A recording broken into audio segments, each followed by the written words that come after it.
The kids love it.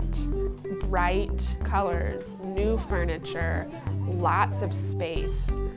Anybody, even adults, when you get to be in a space that feels good, that you can see outside, there's natural light, the kids love that. I think most people would love to get out of that box of a classroom and get to be in a space where they can do what they need to do in order to make themselves grow as learners.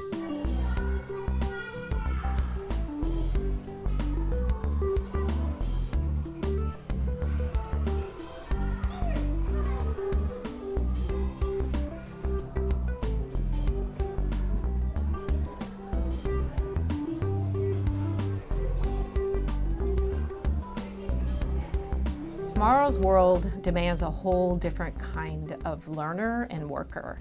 When your great-grandma lived in a world where TV didn't exist, and now you're going to school and you're having the same schooling experience as your great-grandma, when you now live in a world where not only does TV exist, you can watch it at any time, anywhere, pretty much on a device that you could carry in your pocket. Any information you want to know is at your fingertips.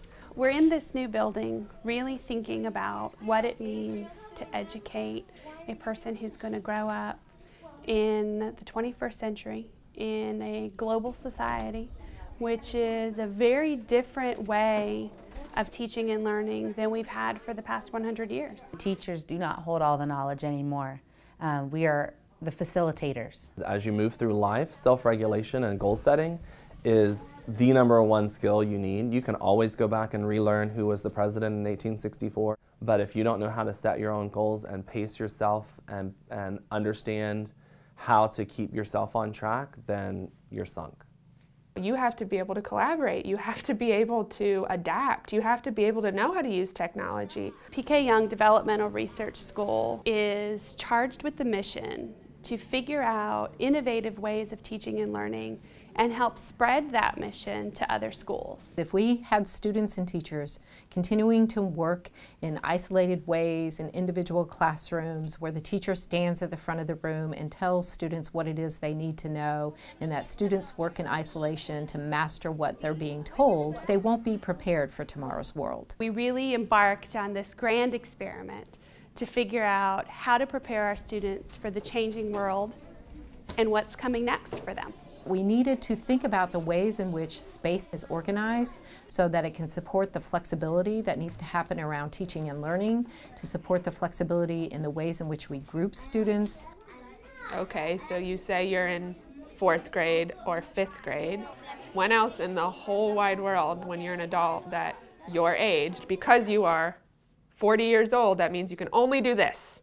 And when you turn 41, then you're allowed to do this. That doesn't make sense in the real world. So a small learning community is a way in which we have combined 2 traditional grade levels into one small learning community. And we're better able to differentiate instruction for kids based on their needs in a larger range of ages.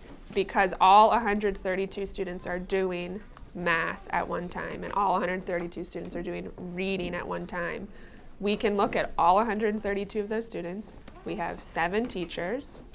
What do we need to do? Doesn't matter if you're in 4th or 5th grade. Who needs what?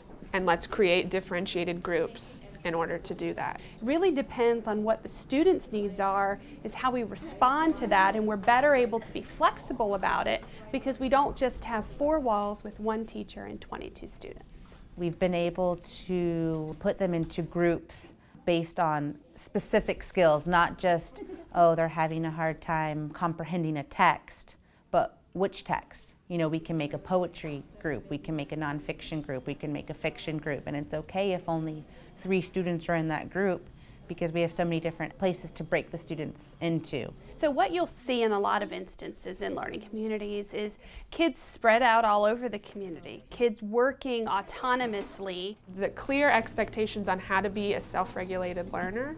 I'm going to teach you this, but now you have a space that you can go out and choose where you need to sit because you need to decide what fits you as a learner. Go sit there and go do it.